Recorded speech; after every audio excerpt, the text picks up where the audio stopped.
Alors, aujourd'hui on va étudier le Perek Yutret. Vous êtes sur le Perek Yutret? Mais tout d'abord, on va faire, comme à notre habitude, une petite préface. Une des choses qui me fait le plus rigoler sur Terre, quand on veut comparer la Torah avec la science. Alors, qu'est-ce qui me fait rigoler dans cette histoire-là? Hein? C'est très tentant.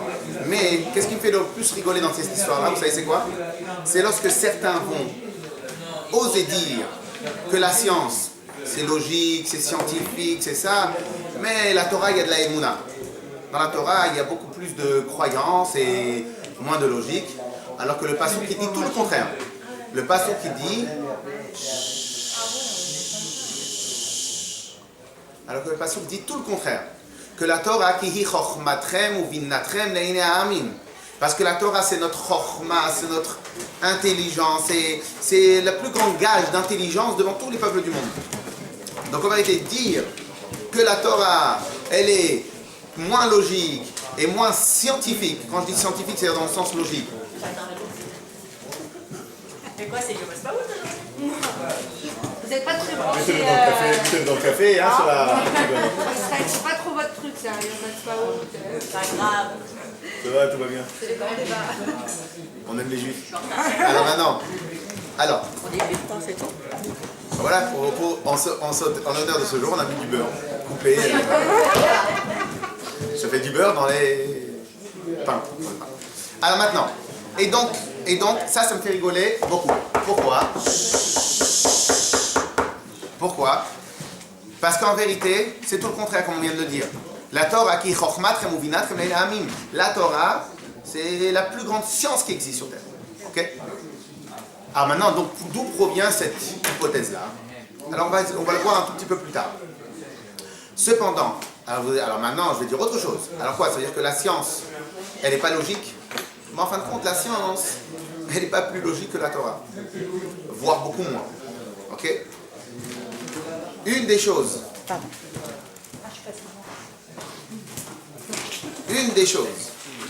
qui existe dans la science, vous savez c'est quoi? Alors j'espère que je dis le bon mot, hein, mais je crois que c'est comme ça s'écrit.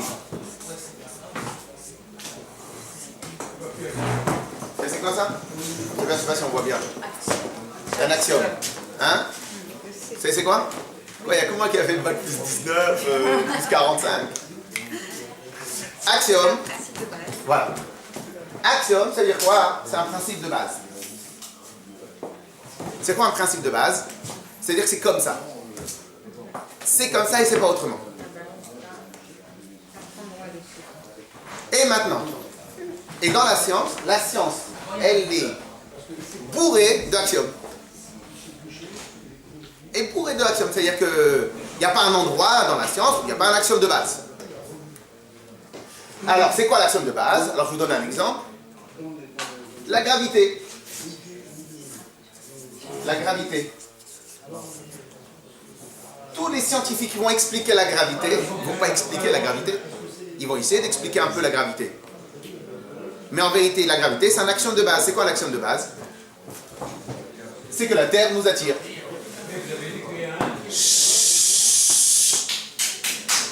C'est que la Terre attire.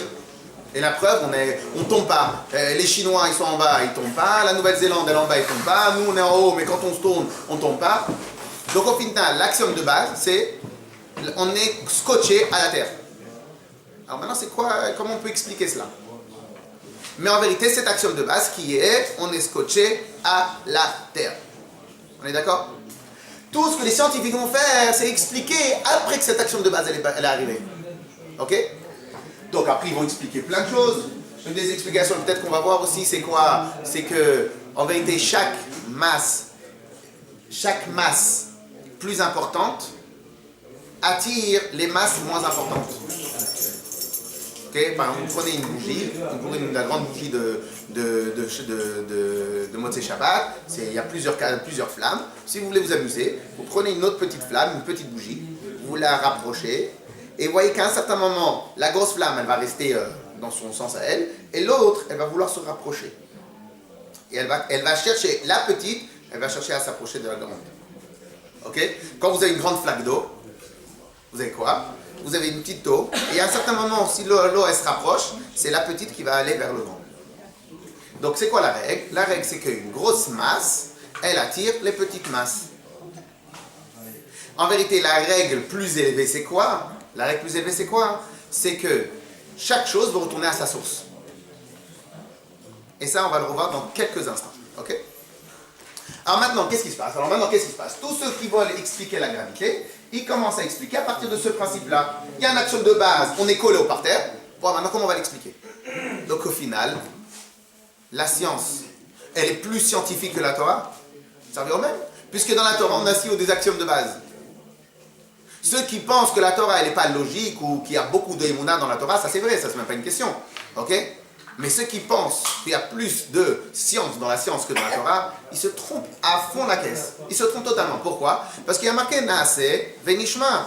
Autant qu'on a une obligation de faire, on a une obligation de comprendre. Chaque mitzvah que la Torah elle nous a donné, que Akadosh Baruch Hu nous a donné, il y a une logique derrière. Ok? Alors maintenant, ce principe-là qu'on vient de dire, on va voir tout de suite que chez nous, dans la Torah, on va appeler ça, dans un autre langage, on va appeler la nature. Alors une seconde. Alors maintenant, qu'est-ce qui se passe? Est-ce qu'on peut aller contre ça?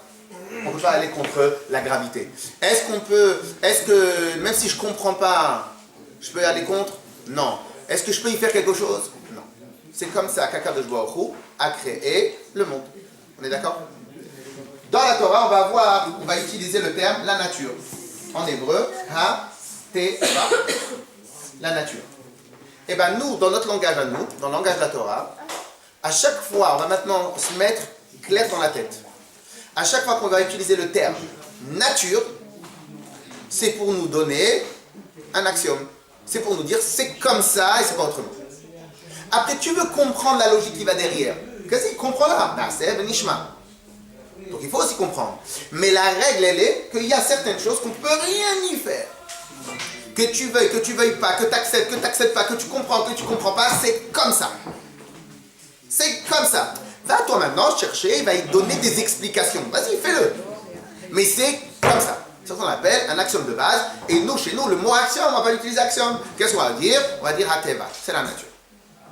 Cette nature-là, elle est inchangeable. C'est comme ça qu'Akadosh Baruch Hu, il a créé la nature. C'est son désir à lui, c'est son choix à lui. Et sur ça, de la même manière qu'ils ne comprennent pas pourquoi le monde il a été créé comme ça, etc. De la même manière dans les mathématiques, vous avez dans les mathématiques beaucoup de logique, mais le 1 plus 1 est égal 2, c'est une logique de base matérielle. Où est-ce que 1 plus 1 est égal 0? Quand est-ce que le 1 plus 1 est égal 0? 1 plus 1 est égal 1 plus 1. Non, ça c'est les pires, ceux-là. Ça c'est encore pire, ça. Alors, quand est-ce... En vérité, non. 1 plus 1 est égal... En vérité, quelque part, il a raison. Quand est-ce que 1 plus 1 est égal 2? Et quand est-ce que 1 plus 1 est égal 1? Donc, en fin de compte, il n'y a pas eu de plus-value. 1 plus 1 est égal 1 dans le couple. C'est mignon, ça. Ça, c'est très mignon. Alors... C'est son anniversaire. Alors maintenant, quand est-ce que 1 plus 1 est égal 2? Je vous donne un exemple. 1 plus 1 est égal 2 dans le matériel. Si j'ai 1 euro, plus je rajoute 1 euro dans ma poche, ça me fait 2 euros. Je suis riche de 2 euros. On est d'accord? Je suis très riche. Par contre, imaginons maintenant que je connais une seule règle, un seul principe. Et ce principe, je le répète en boucle. Donc je vais le répéter 1000 fois.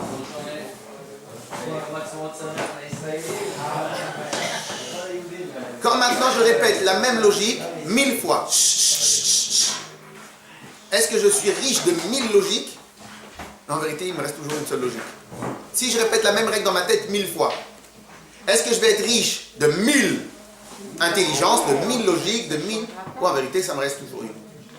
Donc on voit bien que dans le matériel, la règle qui est 1 plus 1 est égal 2, dans le spirituel, 1 plus 1000 est égal 1. Il faut que ce soit des choses différentes. Non pas les mêmes choses, mais des choses différentes. Si maintenant j'ai les mêmes choses, je ne suis pas riche. Quelqu'un il connaît un seul page de Gemara, eh ben, il est riche que d'une page de Gemara. Si maintenant il rajoute plein d'études, plein de choses, etc., alors il va être riche de plusieurs logiques. Mais alors que si maintenant j'ai 1000 feuilles blanches, ben je suis riche de 1000 feuilles blanches, je vais pouvoir les vendre plus que 500 feuilles blanches. Donc c'est complètement contraire. Donc au final, tout ça, c'est des logiques qu'Akadosh Baruch Hu il a décidé. Akadosh Baruch Hu il a décidé dans le monde que 1 plus 1 est égal à 2, mais dans le matériel, et Akadosh Baruch Hu il a décidé dans le spirituel que 1 plus 1 est égal à 1. Si tu veux avoir une deuxième logique, il faut avoir un truc complètement différent. Un truc rien à voir. Le 1, il n'a rien à voir avec le 2. Le 2, il n'a rien à voir avec le 3. Le 3, il n'a rien à voir avec le 4. Et si maintenant, tu as 1000 logiques complètement différentes des uns des autres, là, tu es riche de 1000 logiques. Alors que, dans le monde matériel, si tu as 1000 feuilles les mêmes, t'as gagné. Alors maintenant, donc ça, c'est le principe, ce qu'on appelle de Hateva, la nature. Alors maintenant, on va voir tout de suite qu'il y a un pasouk, il y a une phrase qui nous dit comme ça. Ner Hashem Nishmat Hadam. C'est quoi Ner Hashem Nishmat Hadam?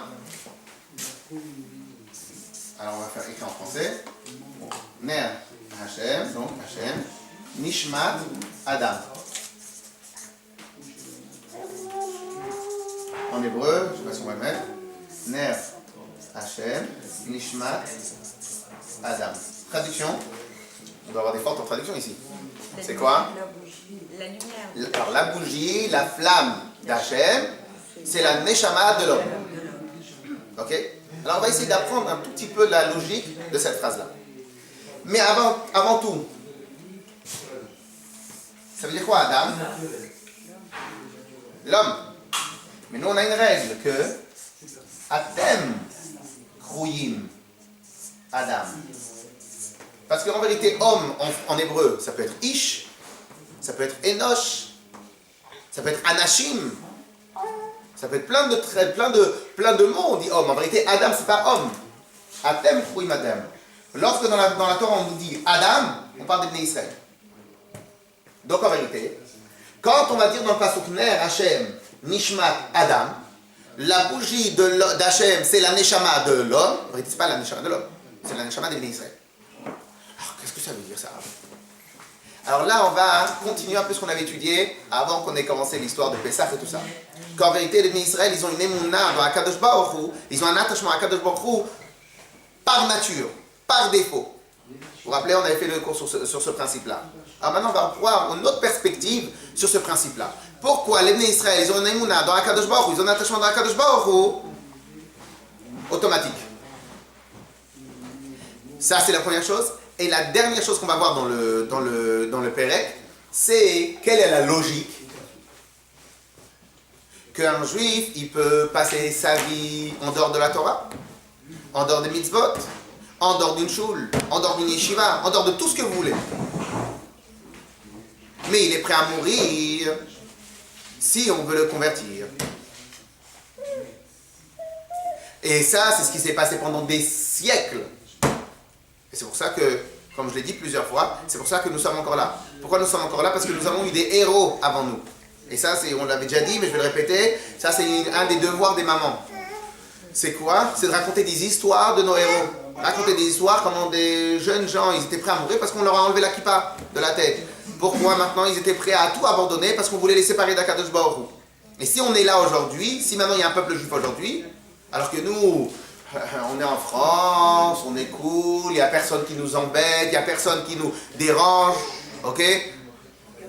C'est parce que vous regardez les informations, regardez pas les informations, il n'y a personne qui vous dérange. Il y a quelqu'un qui vous empêche, vous, qui empêche votre mari de mettre une kippa? Il y a quelqu'un qui empêche? Moi j'ai arrêté les informations. Hein? J'ai arrêté les Bien informations. sûr, ça sert à rien les informations, ça sert à rien. Surtout avec ceux qui sont au gouvernement, il n'y a rien qui se passe, donc ça ne change rien. Alors, non, mais c'est pas très sérieusement, parce que ça soit dans le business, ça vous casse le moral, que ça soit, il vous casse tout le moral, alors que c'est complètement le contraire. Quand c'est complètement le contraire, il y a des bonnes énergies en France, etc., mais ils sont totalement idiots, mais c'est pas grave, c'est pas un show sur eux. Mais en tout cas, aujourd'hui, il n'y a personne qui empêche nos enfants de sortir avec des tzitzit. Ben, il faut juste réfléchir ce qui s'est passé en Europe il y a pas si longtemps que ça. Et il y a 100 ans, il y a 150 ans, quand il y avait, il y a 200 ans, il y a en Espagne, en Portugal et en Russie, qu'en fin de compte, celui qui avait une barbe, il pouvait aller en goulag pendant 20 ans. Et pourquoi maintenant le peuple juif ne s'est pas éteint? Parce qu'il y en a qui se sont dit, voilà, je préfère les tzitzit à ma vie. Alors maintenant, la force, c'est pas de dire je préfère mes tzitzit à ma vie. Ça, c'est extraordinaire. Ce qui est bizarre, c'est que même des juifs qui n'ont jamais fait un kippour de leur vie, si un jour on les attrape et on leur dit, ou tu te convertis, Dieu te préserve dans une autre religion, ou bien je te tue, je préfère que tu me tues. Mais moi, je ne vais pas adopter une autre religion. Alors, c'est illogique. C'est illogique. Rappelez-vous de ce mot-là, c'est illogique. Si encore c'est quelqu'un qui va étudier le matin, il va prier, il met les tzitzit, la kippa et tout, etc. Sa famille, elle est dans tout ce qu'il faut de Torah mitzvot. Et à ce moment-là, tu lui dis, sinon je te tue. C'est normal. Mais comme quelqu'un qui ne fait jamais rien, au moment où tu dis, si déjà tu fais rien complètement. Qu'est-ce qu'il dit lui? Il dit, non, je préfère mourir. Ça, c'est illogique. Ok? Alors de nos jours, on ne comprend pas ce qu'on est en train de dire. On n'a pas de facilité à dire ce qu'on est en train de dire. Pas de comprendre ce que je suis en train de dire. Mais aujourd'hui, tellement la bêtise humaine, elle a grandi, et que surtout que de nos jours, il n'y a plus vraiment de avodah zarah. Il n'y a plus vraiment d'idolâtrie. Donc au final, il n'y a personne qui va faire ce genre de choses-là. Mais aujourd'hui, sur quoi? C'est marrant qu'on parle de ça aujourd'hui, parce que ce n'était même pas du tout prévu. Aujourd'hui, de quoi quasiment tous les juifs du monde, ils sont prêts à mourir pour la survie des Israël. Alors vous allez me dire, mais alors pourquoi? Parce qu'en fin de compte, on est tellement dans la bêtise. C'est quoi la bêtise humaine? C'est qu'en vérité, les gens ils disent, non, à cause de la galoute. La Torah, non, moi je suis juif, mais je ne suis pas religieux, je suis rien, je ne suis pas pratiquant. Je suis rien, non, mais moi, ça n'en ai rien à fiche, moi, de ça. Si on lui dit, attention, le peuple juif va disparaître, parce qu'aujourd'hui, dans l'image du monde, c'est Eretz Israël, c'est le peuple juif. Ah, on va lui dire, attention, on va exterminer le peuple juif. Là, il lâche les habits, il se lâche tout, il fait, non, moi, je vais me battre. Et là aussi, c'est illogique. Tu ne montres pas que tu te comportes comme un juif. Pourquoi maintenant tu veux te battre? Parce que ça reste la même chose. On avait déjà expliqué dans le Shiur qu'en vérité, le peuple juif, la Torah, et les Bnei Israël, c'était une seule chose. Donc au final, dans la bêtise humaine, comme les gens ne veulent pas se mouiller et être pratiquants, donc ils disent, non, moi, j'ai rien à voir avec la religion. Mais attention, on lui parle du peuple juif, il est prêt à se battre. Parce que c'est toujours la même logique. Il y a une part d'illogisme dans cette histoire-là. Pourquoi quelqu'un, il est prêt à mourir pour une cause qu'il n'a jamais respectée? Alors, à l'époque, qu'il n'y avait pas de Eretz Israël, à l'époque, c'était le peuple, la religion. Donc au final, la religion qui était mise en avant. Donc les gens ils étaient prêts à mourir pour ça. Aujourd'hui, les juifs sont prêts à mourir pour autre chose. Mais ils sont prêts à mourir pour quelque chose qu'ils ne respectent jamais. Ni tu fais Torah, ni tu fais mitzvot, ni tu... Quand tu as un problème avec un homme juif, un businessman, tu vas au tribunal. Donc tu ne te comportes pas comme un juif. Pourquoi tu es prêt à mourir pour les juifs? Pourquoi? Ça s'appelle illogique. Là, ce qu'on va étudier tout de suite, c'est quoi? C'est parce qu'en vérité, Ner Hashem, Nishmat Adam. En vérité, on va voir ça tout de suite, que...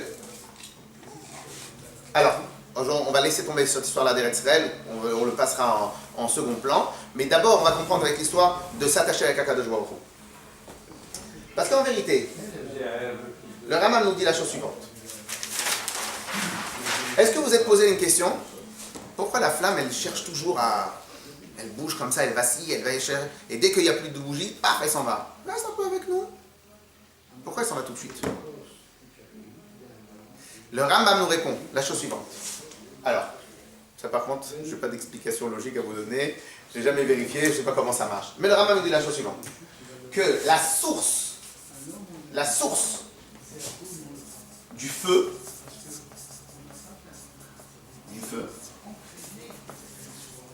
elle se trouve où? En dessous de la Lune. En dessous de la Lune. En dessous de la Lune. Je vous dis la vérité, c'est partie des choses que je n'ai pas encore compris dans la Torah. Mais je pense que le Rambam était beaucoup plus fort que moi. Donc je ne pourrais pas vous expliquer ça particulièrement. En tout cas, la source du feu est en dessous de la lune. Autant qu'on va dire que la source de la terre, la source de la matière terre, où elle est, c'est la terre. Ok, le gaz, nous avons 4 éléments. On a la terre, on a l'eau, on a le gaz et on a le feu. Ok, donc a priori, le gaz, ça se trouve dans l'air, la source du gaz. La terre, c'est la terre. Et l'eau, c'est l'eau. Le feu, la source du feu, c'est en dessous de la lune. Et qu'est-ce qui se passe? Alors maintenant, rappelez-vous ce qu'on a expliqué avec l'histoire de la grande flamme. Donc en réalité, pourquoi une petite flamme, elle va toujours chercher à aller à vaciller, elle va toujours essayer de chercher à partir? Parce qu'elle va tout le temps chercher à retourner à sa source. C'est une règle. Donc il n'y a pas un instant où elle vit, où elle ne va pas chercher à retourner à sa source. De la même manière que n'importe quel élément sur Terre, quand par exemple on brûle du bois, le bois est composé aussi de 4 éléments. Il y a une partie d'éléments qui va partir en fumée, donc qui va retourner à sa source, le gaz. Une autre partie qui va être restée, les cendres, qui va retourner au parterre. Donc, c'est la règle. Chaque chose, elle cherche à retourner à sa source. Pourquoi la flamme vacille tout le temps? Parce qu'elle cherche tout le temps à retourner à sa source. En d'autres termes, il n'y a pas un moment où elle s'arrête. Mais on lui dit, mais 2 secondes. Alors maintenant, il y a un autre problème de retourner à sa source. Vous savez, c'est quoi le problème? Vous savez, c'est quoi le problème de retourner à sa source? Si maintenant, imaginons qu'on lui fait le plaisir. On arrive, on prend la petite flamme avec une fusée, on va la mettre en dessous la lune, là où elle est à sa source. Là-bas, elle va avoir l'air de quoi? Là-bas, elle va avoir quelle forme? Lorsque maintenant je prends la grosse flamme de Motzei Shabbat, je prends une petite flamme, je la rapproche, elle se colle. Lorsqu'elle se colle, elle se fond. Elle a l'air de quoi quand elle est à l'intérieur de la grosse flamme? Elle a l'air de plus rien, elle est plus indépendante, elle est plus rien du tout. Elle s'est complètement fusionnée avec la grosse flamme. Avant, elle l'était, elle existait, elle avait un statut. En se fondant et s'en fusionnant à quelque chose qui représente un peu plus sa source, en se fusionnant à la grosse flamme, elle devient plus rien. Elle est où la logique? Chaque personne sur Terre, il a envie d'être. Lui, cette flamme-là, elle ne peut plus être. Ce qu'elle veut, elle, c'est d'aller à sa source. En allant à sa source, elle devient plus rien. Qu'est-ce qu'elle a gagné? Elle a rien gagné. Alors pourquoi? Réponse, Hateva. C'est comme ça. C'est comme ça. C'est comme ça qu'Hachem il a fait la nature. Hachem il a fait la nature que chaque chose recherche à retourner à sa source. Est-ce qu'un juif il peut se séparer d'Hachem? Ner Hachem, Nishmat Adam. La flamme d'Hachem, c'est la Neshama de l'homme. C'est pareil pour nous. En d'autres termes, notre Neshama à l'intérieur de nous, elle ne cherche qu'une seule chose depuis qu'elle vit jusqu'au moment où elle meurt. Elle cherche à une seule chose. Laquelle? C'est retourner vers Akadosh Baruch Hu. Et c'est quelque part pour cela. Alors en fin de compte, ça dépend aussi, pour ça on va le voir à la fin, ça va dépendre aussi. Alors maintenant, qu'est-ce qui se passe? Un dernier point. Alors maintenant, imaginez maintenant que cette flamme-là, je mets une première couche, deuxième couche, troisième couche, quatrième couche, cinquième couche, sixième couche. Elle aura du mal à s'exprimer, la flamme. Elle aura du mal à s'exprimer, elle va être toute petite. S'il n'y a pas beaucoup d'air, elle va être toute petite. S'il n'y a pas beaucoup de choses, elle va avoir du mal à s'exprimer. Dieu préserve lorsque quelqu'un il fait des choses pas bien dans Torah Mitzvot. Ben, qu'est-ce qui se passe? Il rajoute des couches sur le corps. Et donc la flamme de nous, elle ne peut pas s'exprimer. Même lorsque c'est un Yom Kippour, ben, il y en a. C'est vrai qu'à Neila, il y en a plein qui viennent à la Shula. Il y en a qui ne viennent pas du tout. Hein. C'est-à-dire qu'en final, Yom Kippour est un moment où tout le monde se réveille. Mais celui qui a 100 couches de Averot, 100 couches de blocage, 100 murs sur lui. Alors qu'est-ce qu'il va faire Yom Kippour? La force de Yom Kippour, elle va casser une couche. Mais la flamme qui est là, elle en a encore 7 à 8, 10 à se battre. Donc, On peut les enlever aussi. alors, à 2 secondes. Ensuite, celui qui en a que 7, Yom Kippour, il va en faire ça. Celui qui en a plus que 6, Yom Kippour, il va réussir à casser un peu. Il ne viendra toujours pas à la choule. Qui va venir à la choule? C'est celui qui en a que 3, qui en a que 2. Et donc Yom Kippour va le réveiller. Donc la Neshama, elle cherche toujours à retourner vers la Kadosh Baruch Hu. Mais des fois, elle peut exprimer son désir. Des fois, elle peut ne pas exprimer. Elle n'arrive pas à exprimer son désir. Et donc, et on verra que pour pouvoir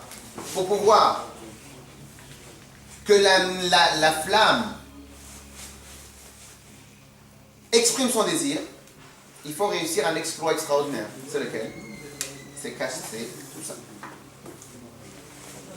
En un seul coup. Et ça, on verra ça aussi à la fin du Pérec du trait. En tout cas, on reprend ce qu'on a dit. On a expliqué la règle de Teva, la nature. C'est quoi la Teva de la nature? C'est qu'il y a des règles de base. Il y a des règles de base. Et que ces règles de base-là, on ne peut pas y déroger. Impossible, c'est impossible. C'est la nature. C'est-à-dire que c'est comme ça que ça a été fait dans le système d'exploitation du monde. C'est comme ça qu'Akadosh Baruch Hu, il a fait le programme. Donc toi, tu as les codes du programme, tu n'as pas les codes du programme. Donc tu ne peux pas les enlever. C'est comme ça. Ok? Ensuite, on a expliqué qu'en fin de compte, c'est quoi Ner Hashem Nishmat Adam? Le pasuk Ner Hashem Nishmat Adam, c'est qu'en vérité, la flamme d'Hashem, c'est la Neshama de l'homme. Quel rapport l'un avec l'autre? Qu'est-ce que tu me fais, la flamme, la bougie, la Neshama? Eh bien, réponse, c'est que quelque part, ils ont les mêmes caractéristiques. C'est quoi les caractéristiques les mêmes? C'est de la même manière qu'une flamme. Elle ne peut, de par nature, que chercher à aller vers sa source, autant que tout le reste, toutes les natures vont chercher à retourner à leur source. Le plus flagrant, c'est la flamme. De la même manière que la flamme, elle cherche toujours à aller à sa source, de la même manière, la Neshama de l'homme, elle va toujours chercher à retourner à sa source. Donc la Neshama du Ben Israël, il va tout le temps rechercher à retourner, à se rapprocher d'Akadosh Baruch Hu. Et pourtant, il y en a qui ne sont pas visibles. Il y en a que des fois, c'est pas visible. C'est pas visible à cause des couches. Et donc, autant qu'une petite flamme, elle ne peut pas illuminer. Vous savez, si des fois, vous mettez un projecteur ou une lumière très forte, vous les mettez sur la main, des fois, on voit un peu ici, un peu la lumière. Pourquoi? Parce que ça dépend de la grosseur, la puissance du projecteur. Et si maintenant vous mettez une petite flamme, là, juste notre main, elle cache. Donc ça dépend des couches qu'il y a. Donc des fois elle s'exprime, on voit la lumière transpercée, et des fois elle ne s'exprime pas. Mais la règle c'est que chaque flamme, chaque bougie, chaque flamme, elle veut retourner vers sa source. De la même manière, chaque Neshama elle veut retourner à sa source.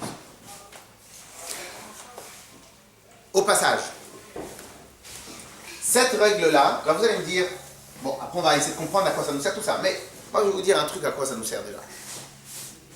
Lorsqu'on essaie de rapprocher des Juifs de la Torah, il y a 2 manières comment faire l'approche. C'est quoi les 2 manières? Est-ce que j'ai besoin de créer à l'autre l'envie de se rapprocher vers Hachem? Ou est-ce que j'ai juste besoin de lui enlever des barrières? C'est différent, c'est une grande différence. Il y en a qui vont dire, celui-là il n'a pas envie du tout de la religion. Il n'a pas envie de la religion, il n'a pas envie de Torah, il n'a pas envie de mitzvot, il n'en a rien à faire, il n'en a rien à cirer. À la rigueur, c'est pas un juif, c'est pas un juif. Donc lorsque maintenant je vais essayer de lui parler, je vais déjà aller perdant. Notre travail à faire. Comment je vais réussir à faire un travail sur lui? Comment je vais réussir à l'attirer? Comment? C'est pas possible.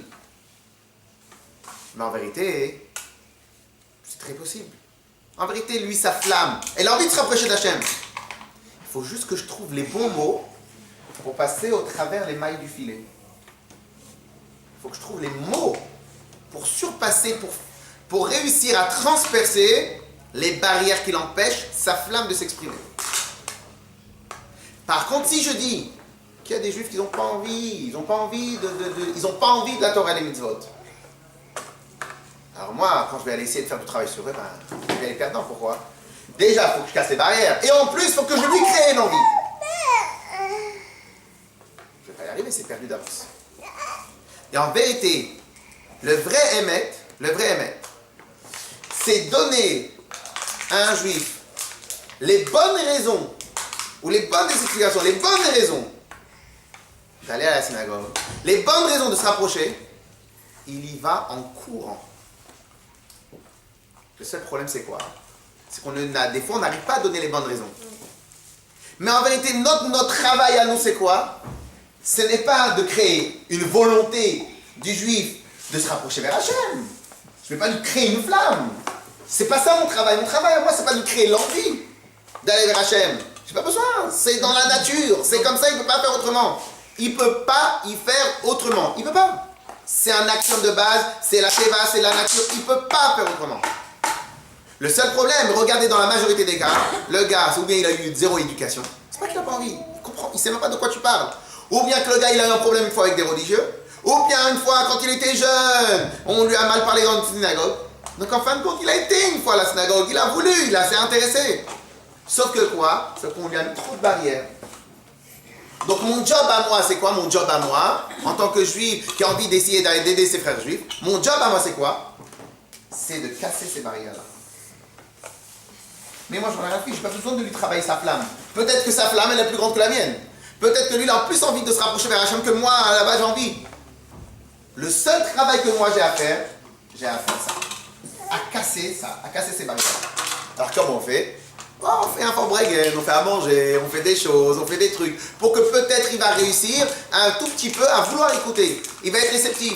À partir du moment où je l'ai donné envie, à partir du moment où je l'ai cassé les barrières, je lui ai cassé les entraves qu'il y a de chez lui jusqu'à la foule, à partir du moment où je lui ai cassé ces entraves-là, il vient direct. Parce que moi, je n'ai pas besoin de travailler sur ça. C'est pas, je ne peux rien y faire, c'est la nature, c'est comme ça. Moi, je ne travaille pas sur ça, moi, je travaille sur ça. Et c'est ça c'est très important à savoir. C'est-à-dire qu'il ne faut pas aller perdre du temps à lui créer l'envie. Tu n'as pas besoin de créer l'envie, il a envie. Toi, tu dois juste lui faciliter le chemin. Ok? Alors maintenant, je vais terminer avec ce 2-3 points. Et sachez que ce questionnement qu'on peut avoir, c'est un questionnement qu'on peut avoir dans 1 millier de domaines tous les jours. Un exemple. Est-ce que ça existe qu'un homme, il ne veut pas le bien-être de sa femme? Impossible. C'est impossible. Pourquoi c'est impossible? Parce que si c'est marié, c'est pour faire souffrir l'autre. Si c'est marié, c'est pour faire souffrir l'autre. Si c'est marié, c'est pour lui faire du bien à l'autre. Sinon, il ne se marie pas. Alors évidemment, malheureusement, à cause de la galoute, à la fin, on a oublié pourquoi on s'est marié. Ça, c'est à cause de la galoute. Mais, à la base, un homme s'est marié avec sa femme pour qu'elle soit heureuse. La femme s'est mariée avec son homme pour qu'elle soit heureuse. Mais le problème, c'est que des fois, qu'est-ce qui se passe? Il y a la guerre. Alors, qu'est-ce que je vais commencer à dire comme discours? Ouais, il n'a plus envie de vivre avec moi. C'est faux. Ce discours-là, à la base, il est faussé. Pourquoi il est faussé? Parce que s'il n'aurait pas envie, il ne serait pas marié. C'est qu'en vérité, on a eu plusieurs histoires qui ont mis des barrières. Des barrières, et des barrières, et des barrières, et des barrières. Je vous donne un des cas les plus classiques. Un des cas les plus classiques, c'est un couple, une fois qu'ils ont 3 à 4 enfants, arrivé à 10 ans de mariage, les enfants, il y a la grossesse, il y a on découvre les enfants, on doit s'occuper des enfants, après les enfants ils grandissent, après ils prennent du temps, ils prennent de la place, les devoirs, les trucs, les choses, et tout, etc., etc. Donc qu'est-ce qui se passe? Allez, on va dire pendant 10 ans, monsieur et madame, ils sont croisés. Quand les enfants ils grandissent, qu'est-ce qui se passe? Eh ben... Mais pourquoi ils ne s'occupent pas de moi? Mais c'est quoi, pourquoi ils ne s'occupent pas de toi? Mais la dernière fois que vous avez parlé entre adultes, c'était il y a 5 ans, il y a 6 ans, il y a 7 ans, il y a 10 ans. Mais jamais de la vie, c'est quoi moi? Tous les jours je l'appelle au téléphone. Tu m'as acheté du lait, tu as fait ci, tu as fait ça. Quand est-ce que tu viens? Et tous les jours je l'ai au téléphone. Mais tous les jours je l'ai au téléphone. Et 18 textos, et 18 trucs, t'as oublié de ramener le papier, t'as fait ci, t'as fait ça. 20 000 fois je l'ai pas au téléphone, c'est pas vrai? Je fais bah non. Parce que en vérité, dans le couple on a quoi? On a un homme, une femme, mais on a une maman. On a un manager, c'est toujours des M, mais c'est pas grave. On a un manager, on a un service d'hygiène. Vous êtes lavé les dents, vous n'êtes pas lavé les dents. On a un professeur. Secrétaire. On a secrétaire. On a les impôts. On a. Donc au final, tous ces casquettes-là, il y en a combien? 1, 2, 3, 4, 5, 6, 7, 8, en plus je vais vous en sortir. Il y a cuisinière, Le ménage. de ménage. Vous avez service achat, service réclamation, service tout. Il y a aussi agence de voyage quand ça arrive les vacances. Il y a tour opérateur. Il y a combien de casquettes on a? Très bien, Baruch Hashem. Alors maintenant, au début du mariage, Il y en a qu'une. au début du mariage, combien de casquettes il y avait? Une seule. Allez, deux. En gros, hein, c'était une. On aurait été une seule. Mari et femme. C'est les deux casquettes qu'il y avait. Prendre une décision pour aller en vacances, c'était simple. On va où? On va à la mer. C'était simple, plus ou moins simple. C'est quoi? On va à la mer, on va à la plage. On va ce que vous voulez. On va en Israël, on va où vous voulez. C'est très simple. On n'a pas besoin de réfléchir. Est-ce qu'il y aura un enfant pour les enfants? On n'aura pas le droit. En plus, ça coûte moins cher. Donc, si ça n'a pas besoin de casse-tête. On n'a pas besoin. Donc, au final, tout le temps qui restait, il fallait le remplir le temps qui restait. Donc, qu'est-ce qui le temps qui restait, on le remplissait en quoi? En faisait un temps. Dialogue, ce que vous voulez. C'est le temps alors qui manque. On trouve pas Oui, le temps. sauf qu'il y a une grande différence entre eux. Alors, au début, c'est comme avec les enfants. Au début, on a besoin de beaucoup de temps pour leur apprendre des règles de base. Mais une fois qu'il a 10 ans, si maintenant il se tient mal à la table, qu'est-ce que je fais? Je le regarde. C'est fini. Donc, ça aussi est une des raisons pourquoi on a du temps. Les enfants, ils ont du temps au début, parce qu'on leur apprend les règles de base. Et après, ça suffit à un remez, ça suffit une allusion. Mais concrètement, si je ne lui fais pas l'allusion, il va continuer à mal se comporter. Donc, alors qu'est-ce qui se passe? Au bout de 10 ans, comme on a eu 1 année, 2 années, 3 années où on avait le temps, donc on a créé des liens forts, on peut les rappeler. Mais au final, il y a quand même un moment où il faut redémarrer le dialogue. Donc qu'est-ce qui se passe au bout de 10 ans? On dit, mais attends, on n'a plus de quoi parler. Ben, c'est normal qu'on n'a plus de quoi parler. Ça fait 10 ans qu'on ne parle pas. Comme ça, on ne sait pas par où commencer après. Exactement. Et ça, c'est un problème réel. Donc au final, qu'est-ce qu'il faut faire? Il faut s'efforcer de reprendre du temps. Si c'est une fois par semaine, on sort avec monsieur. Si c'est une fois toutes les 2 semaines, on prend une après-midi, on prend une journée, on prend ce que vous voulez, n'importe quoi. Mais il y a un moment, on doit se retrouver. Alors avant, c'était pas une fois par semaine. Avant, c'était tous les jours. Donc il y avait beaucoup de temps. Mais avant, on avait besoin de créer la relation. Et maintenant, la relation, elle est faite. Ok? Tout ça, maintenant, ce principe-là, c'est homme-femme, c'est aussi les enfants. Ça n'existe pas un enfant qui n'a pas envie de réussir à l'école. Ça n'existe pas un enfant qui n'a pas envie de réussir à l'école. C'est la nature de chaque personne qui a envie de réussir. Ah, pourquoi il ne réussit pas? Il ne faut pas aller chercher dans sa volonté de réussir. Sa volonté de réussir, elle existe. Ne vous trompez pas. Il ne faut pas qu'on se trompe de bataille. On ne doit pas aller chercher et lui créer une volonté de réussir. Est-ce que vous connaissez quelqu'un qui n'a pas la volonté de réussir? Donc la flamme de la volonté de réussir, elle existe. Il faut juste aller lui expliquer, lui faire comprendre et lui trouver les manières pour exprimer sa volonté. Ok?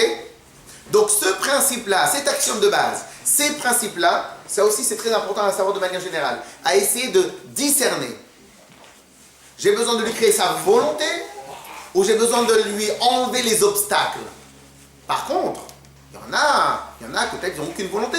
Parce qu'on va leur demander des choses spéciales. Par exemple, le sport. Un enfant qui n'a même pas envie de sport. Peut-être parce que tout simplement, il a rien à voir avec ça.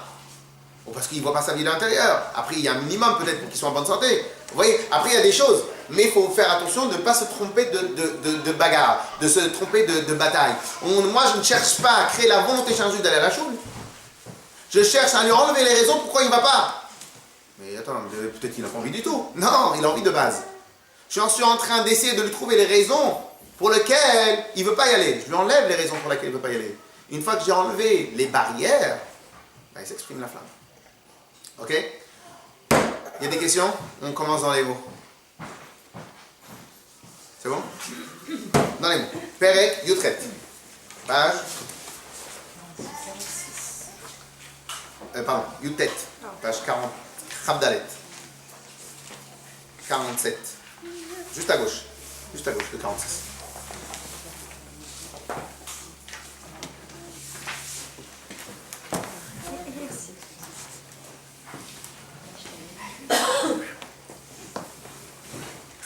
Tout le monde regarde. On y va? Utosefet biur, pour expliquer encore mieux ce qu'on avait étudié dans le chapitre précédent, qu'en vérité, chaque juif, il est ma'amin, il croit en Akadosh Baruch Hu. Pour expliquer un peu cela, un peu mieux cela, Tzarich lever etev, il faut expliquer bien, ma shekatuv, ce qui est écrit, ner Hashem nishmat Adam. Le ner, la bougie d'Hachem, nishmat Adam, c'est la flamme d'Hachem. Pardon, la bougie d'Hachem, c'est le neshama de l'homme. Alors, ça veut dire quoi le neshama de l'homme? Alors d'abord, c'est quel homme on parle? Pirouche. Chez Israël, Akroïm, Adam. Les Bnei Israël sont appelés Adam. Donc la bougie d'Hachem, c'est la neshama du juif. Ok. Mais tu m'as toujours pas expliqué quel rapport l'un avec l'autre. Tu as juste rajouté que Adam, c'est le Ben Israël. Mais quel rapport? La neshama et la flamme. Il va nous expliquer. Hi le mashal keor haner. Comme l'exemple d'une bougie. Shemitna'anea tamid lemala. Elle va toujours chercher à monter vers le haut. Betivro, dans sa nature. Pourquoi elle cherche à aller vers le haut? Mipnei she'or ha'esh, parce que la lumière du feu, mipnei she'or ha'esh, la lumière, la flamme du feu, chafetz beteva, elle cherche dans sa nature, leipared me'apetila, de se séparer de la mèche. Ok, mais quand je me sépare, je fais quoi? Pour un but, lequel? Veledabek beshorcho lemala. Et de s'attacher dans sa source en haut. Bisod ha'esh ha'klali. Dans la source, donc dans le yesod, dans l'élément feu général, shetachat galgal hayareach, qui est en dessous le disque, qui est en dessous la lune, qui est en dessous le disque de la lune, qui est en dessous le... Comme le Etzraïm, il a expliqué que c'est ça la raison pour laquelle le feu, il veut toujours chercher en haut. Alors maintenant, vous savez, si maintenant je choisis d'acheter un break, ça coûte plus cher, il y a plus d'essence, une grosse voiture, c'est un choix ou c'est parce que c'est logique?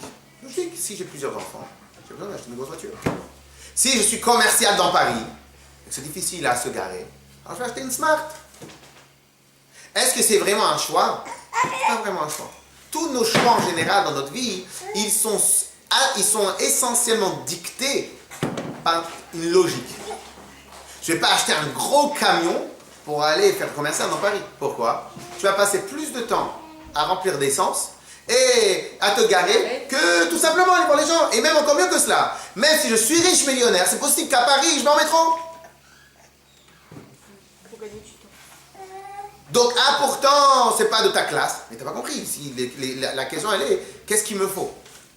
Donc, en général, tous nos choix sont essentiellement gérés par notre logique, par nos besoins. Et c'est quoi les besoins? Ils sont toujours autour de nous. Qu'est-ce que moi, j'ai besoin? Maintenant, pourquoi une flamme, elle va chercher à s'élever et à rentrer sous le feu? Le problème, elle est quoi? Et maintenant, le problème, il est qu'elle va sous le feu, elle va servir à rien. Lorsque je prends une Smart à Paris, elle me sert la Smart. Mais si elle ne me sert pas, je ne l'achète pas. Lorsque maintenant je décide d'habiter dans une maison normale, c'est parce que ça me sert à quelque chose. Si maintenant je vais habiter dans une maison normale, mais qu'il n'y a rien, c'est dans le désert, ça ne sert à rien non plus une maison normale. Donc il faut qu'il y ait une logique. Mais le problème dans la flamme, c'est quoi? Elle va s'éteindre la flamme. Elle va perdre sa raison d'être. Elle ne va plus du tout illuminer en bas. Lorsque maintenant la flamme elle est en bas, elle sert à quelque chose. Pourquoi elle sert à quelque chose? Parce qu'en vérité elle a une fonction. Mais lorsque maintenant cette flamme-là elle va se séparer de la mèche, elle va rentrer sous le disque de la lune, dans l'élément feu de base, ça ne servira à rien. Vegam les malas beshorcho, et pas seulement qu'en haut on va lui faire de l'honneur. Quand elle va arriver en haut, id batel oro bemetziut beshorcho, elle va fusionner avec la source du feu, l'élément feu. Donc elle va plus exister comme la petite flamme, la petite bougie que vous mettez à côté de la flamme de Motzei Shabbat, qu'en final, une fois qu'elle va se fusionner, on ne va plus voir qu'elle était Bichlal. Elle va complètement fusionner dans l'autre. Afal piken, malgré cela, Bekar ou Chafetz betiv'o, la flamme recherche de par nature, de par défaut, ça. Ah mais ça sert à rien. C'est comme ça qu'elle a été créée. Elle a été programmée comme tout ce qui existe sur Terre pour retourner à sa source. Car nishmat à Adam. Ainsi, la neshama de l'homme. Vechen prinad ruach ven nefesh. On a 5 niveaux dans la neshama, on l'avait étudié, on ne va pas revenir dessus. On reviendra peut-être une autre fois. On a au moins les 3 niveaux de base, qui sont nefesh, ruach et neshama. Donc ici, ce que le Tanya nous rappelle, c'est que les 3 niveaux, quand on dit à chaque fois on utilise le mot neshama, neshama, neshama, c'est pas que neshama dans le sens le 3e niveau. C'est tous les niveaux, toute la neshama. Chefza, vechashka, elle recherche et elle désire, betiv'a, dans sa nature propre, les paredes, velatzet, minaguf, de sortir du corps, velidavek, beshorcha, mukora, bechai, be'asher, chaya, chaim, baruchu, de retourner à sa source, dans Hachem, chaya, chaim, baruchu, la source de toute vie. Mais là-bas, elle va être plus rien. Aujourd'hui, là, je suis quelqu'un. Aujourd'hui, j'ai des enfants. Aujourd'hui, je peux faire des mitzvot. Aujourd'hui, je peux faire des choses. Je suis quelqu'un. Mais quand tu vas remonter là-haut, tu ne seras plus personne. Tu seras fusionné avec Dieu. Agam, malgré que Shetie Ain ve'efes, malgré qu'elle va être rien au final, ve'titbatel sham bemetziut legamre. Et elle va être plus rien du tout. Elle va être battelle, elle va être annulée, elle va être fusionnée. Velo yisha'er mimena me'uma. Et il ne va plus rien rester. Mimahuta ve'atzmuta harishon. De son entité première. Afal piken. Malgré tout. Ze retzona vechefza betiv'a. C'est ça, sa volonté, son désir dans sa nature. Veteva, et quand on dit le mot nature, donc à partir d'aujourd'hui on va prendre une règle dans nos têtes, quand on dit le mot nature, c'est juste pour un synonyme de, c'est inexplicable, c'est un synonyme de, c'est comme ça. Veteva, et le mot teva, nature, Zeu Shem Hamusha Lechol Davar, c'est un nom d'emprunt à toute chose. She'eino beprinat ta'am veda'at. Toute chose qui n'a pas de logique, qui n'est pas en mode logique. Pour une flamme, de retourner à sa source, c'est pas logique. La gravité, c'est pas logique. On peut donner des explications. On peut essayer d'expliquer les conséquences, les résultats de la gravité. Mais l'axiome de base, lui, il est logique. C'est comme ça que Dieu a créé la nature. Et bien de la même manière, j'ai aucune raison de vouloir retourner à ma source. Aucune raison sur terre. Ici, je fais quelque chose, là où je ferai rien. Mais excuse-moi. Je ne peux rien y faire. Je ne peux rien y faire. וגם כאן, הכוונה שרצון וחפץ זה בנפש, אינו בבחינת טעם ודעת. Et ici, c'est la même explication. La nature de Nishmat Adam, de la Neshama, elle est illogique. Eino bebchinat tam v'dad v'sechel ou musag ou mouvan. Il n'y a pas de logique derrière, il n'y a pas d'explication, il n'y a pas d'intellectuel, c'est pas intellectualisable, il n'y a rien. Elle a les mala me'ada'at, mais au-dessus de cette logique. Elle est au-dessus de la logique. Parce que c'est une action de base. Tout ce qu'on voudra expliquer sur la gravité, c'est après qu'on a constaté la gravité. Donc le constat de la gravité, il est avant la logique de la gravité. Toi, tu as voulu expliquer. Mais tu aurais pu expliquer d'une... Si maintenant ça avait été autre chose que Dieu il aurait désiré, tu aurais expliqué l'autre chose. Donc c'est après que tu as fait un constat que là tu veux essayer de faire le beau et d'expliquer. Mais le constat de base, c'est pas ta logique qui l'a créé. Le constat de base, c'est Dieu qui a fait. Ça, c'est ce qu'on appelle nature.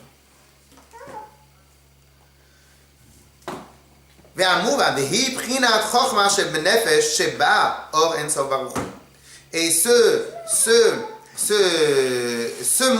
principe-là, il provient du niveau de Chokhmah qu'il y a dans l'âme. Alors on avait expliqué, c'est quoi le niveau de Chokhmah dans l'âme? Alors rappelez-vous, je vais juste dire ce mot-là, mais on a d'autres choses à regarder. On avait dit comme ça.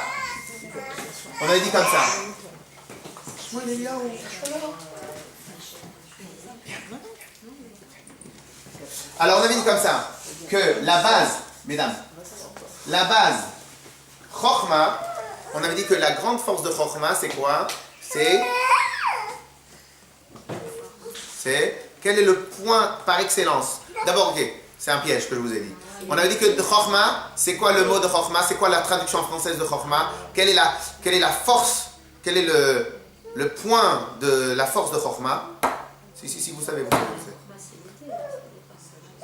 C'est quoi? La question. Hein? L'unité? Non. Visez vos copies, c'est quoi ça? Si. Je vais vous dire, les deux premières lettres, bon, c'était dans les trois, non, peut-être de faire les 6 lettres, peut-être de les trouver à la fin. C'est... Où? La force de trouver et de recherche. Vous vous rappelez pas? La force de trouver et de recherche. Dans l'intellect, la perspective de Chokhmah, c'est la force de trouvaille et de recherche. Et on avait dit, qui c'est qui recherche? Qui c'est qui a la force de trouver et de recherche? Celui qui est annulé. Vous vous rappelez ou pas? C'est quoi quelqu'un qui est curieux? Comment on reste curieux toute sa vie? Des questions. Oui, mais comment on fait pour avoir des questions toute sa vie? En cherchant. Donc on a des questions parce qu'on recherche. Comment on fait pour rechercher et avoir des questions? On s'intéresse. Comment on fait pour s'intéresser? On accepte de ne pas tout savoir. Vous avez pris la dernière, une fois qu'ils ont tout, ils ont pris toutes les cartes, vous arrivez comme ça. C'est lorsqu'on a clair en tête que le monde est vaste. Il y a tout à savoir. Il y a tout à connaître. Et moi, ce que je connais, c'est rien comparé à tout ce que je pourrais connaître. Donc, dans ma tête à moi, il est clair que j'ai rien. J'ai rien. Et bien, qu'est-ce qui se passe? Je suis intéressé par tout. Et si je considère que je suis rempli, je suis intéressé par rien. Quelle est la plus grande difficulté pour un homme d'affaires ou une femme d'affaires? Quelle est la plus grande difficulté pour quelqu'un qui est dans le business? C'est une fois qu'il a beaucoup, qu'il a envie d'avoir encore plus. Alors je n'ai pas dit que c'est comme ça qu'il faut être, parce qu'il faut toujours se rassasier de ce qu'on a. Mais comme j'ai expliqué la dernière fois à quelqu'un, il fait, mais moi je donne tout le temps le maaser. Je dis oui, mais le maaser de 10 €, c'est 1 €. Bien qu'il faut donner un peu plus que le maaser. Bien, le maaser de 1 €, de 10 €, c'est 1 €. Le maaser de 100 €, c'est 10 €. Le maaser de 1000 €, c'est 100 €. Donc plus tu as, plus tu donnes. Donc pense pas à toi. Donc en fin de compte, comme je dis toujours, chacun il doit faire sa shlichut, chacun il doit faire son travail. Quelqu'un qui sait étudier, il doit étudier. Quelqu'un qui sait enseigner, il doit enseigner. Quelqu'un qui sait faire de l'argent, il doit aller faire de l'argent. Dans la cache-route, avec toutes les halachot et tout, etc., etc. Mais si c'est sa mission, attends, on va lui demander, mais attends une seconde. Toi, tu avais une capacité de faire beaucoup de tzedaka. Oui, mais attends, une fois que j'ai eu mon yacht, une fois que j'ai eu ma maison, arrêtez, j'étais fatigué. Ah, donc au final, tout ça, tu n'as fait que pour toi. Au final, tu n'as pas pensé à ce que Dieu t'a donné entre tes mains. Donc, tu as pensé qu'à toi.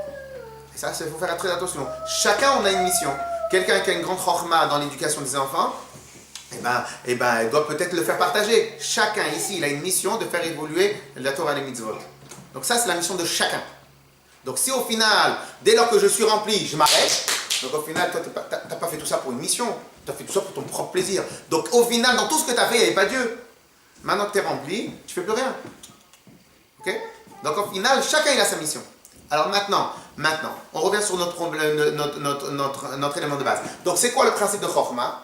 Le principe de Chokhmah, c'est quoi? C'est de s'annuler. Et c'est seulement parce que j'arrive à me remettre en question, j'arrive à me reposer les bonnes questions, j'arrive à être plus rien, que je peux innover. Pourquoi je peux innover? Parce que je regarde avec un œil neuf. Je regarde avec quelque chose de complètement neuf. Je regarde avec une nouvelle perspective. Mais non, reste dans la même perspective que hier. Reste dans la même perspective. Non, je regarde avec la nouvelle perspective. Je regarde avec un œil neuf. Ça, c'est lorsque je m'annule. Mais lorsque je n'ai pas la capacité de m'annuler, donc au final, je préfère rester, j'ai des rails, je préfère rester sur les rails. Ok? Donc on avait dit que Chokhmah, le principe de Chokhmah, qui est la force de recherche et de trouver, elle ne peut réellement rechercher et trouver. Je recherche lorsqu'il me manque, lorsque je suis en mode manque, annulation. Donc je recherche lorsque je suis en manque. Quand je suis vraiment en manque, je trouve.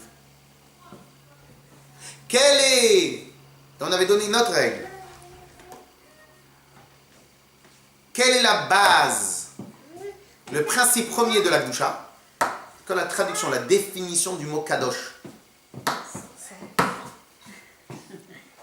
Ça, c'est la traduction. Je veux la définition.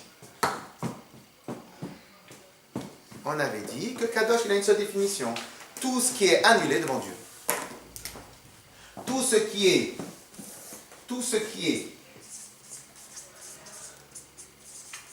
annulé devant Hachem, c'est Kadosh. Tout ce qui est annulé, c'est Kadosh. Pourquoi? Parce qu'en réalité, Hachem, il a une règle.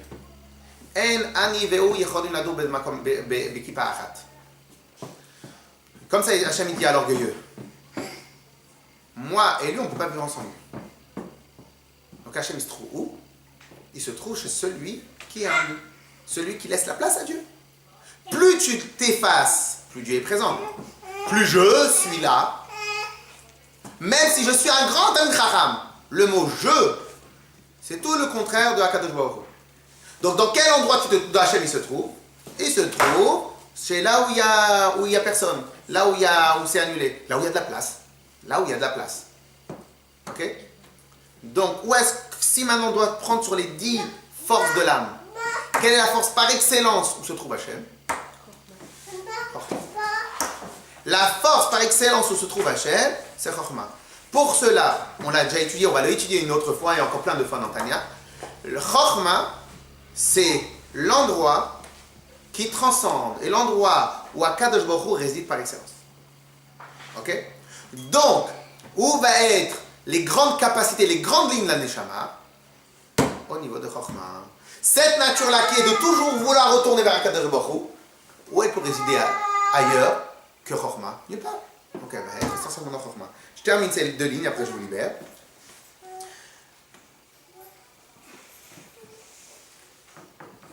Vezeu klal bechol sitra de kedusha. Et ça c'est la règle dans tout ce qui est kadosh. Tout ce qui est kadosh, eino elam shenimshach mechokhma. Tout ce qui est kadosh ne provient seulement du nyan de ce qui s'appelle chokhma, shenikra kodesh elyon. On ne va pas rentrer dans l'explication pourquoi ça s'appelle kodesh elyon, qui s'appelle kodesh elyon. Abatel bemetziut beor ensof baruchu amelubash bo. Parce que chokhma il est complètement annulé devant Hachem. Veino davar bifne atzmo. Et chokhma elle sait qu'elle est rien. Elle sait qu'elle connaît rien, c'est pour ça qu'elle est toujours curieuse. Elle sait qu'elle a rien, c'est pour ça qu'elle cherche toujours à avoir plus. Ve'eino davar bifne atzmo. Et elle n'est pas quelque chose. Moi je suis rien. Donc je ne suis pas quelqu'un, je suis rien. Velachen ikra koach ma. Et c'est pour ça qu'il va s'appeler koach ma, une force quelconque. Ve'uefer mamash miprinat klipa, et ça c'est le contraire de la klipa. Vesitra achara. Et le contraire de la klipa, et c'est tout le contraire de la sitra achara, de l'autre partie, des autres choses qui ne sont pas la gdusha. Parce que eux, qu'est-ce qu'ils disent? Je veux avoir plus, je veux moi plus, je veux être plus grand, je veux faire plus pour moi. Ou si même si je donne, regardez-moi, vous me prenez en photo. Et ils disent, donnez, et remplissez-moi. Parce qu'ils veulent toujours être encore plus, et faire prinata chokma. Et c'est le contraire de la chokma. C'est pour ça que Dieu préserve. Ceux qui ne vont pas dans la Gdusha, ils sont appelés les morts. Il y a marqué que les Rechaim sont appelés Metim. Les Rechaim sont appelés les morts. Pourquoi? Pourquoi t'appelles un Rechaim Met? Parce que, comme le Racha il pense qu'à lui, donc au final, quelle est la source de la vie? C'est Dieu. Donc si maintenant tu n'es pas connecté avec la source de la vie, il y a un problème. Velachen, Ikaim Metim, c'est pour ça qu'ils sont appelés morts. Parce que la chokma qui est Dieu, elle fait vivre. Ils vont mourir parce qu'ils n'ont pas la chokma. Alors ici, vous avez compris que c'est une métaphore. Dieu préserve, ils sont morts. Mais au final, quelque part, si on prenait des rayons X, peut-être qu'en vérité, ils seraient morts. Parce qu'en vérité, la seule vraie source de vie, c'est Akadosh Baruch Hu. Donc si maintenant, moi, je suis, donc tu éloignes Dieu de toi. Donc si tu éloignes Dieu de toi, et bien automatiquement, tu n'es pas connecté à la même chose. Si vous restez ici une seconde, mais ça sera hors caméra, je vous explique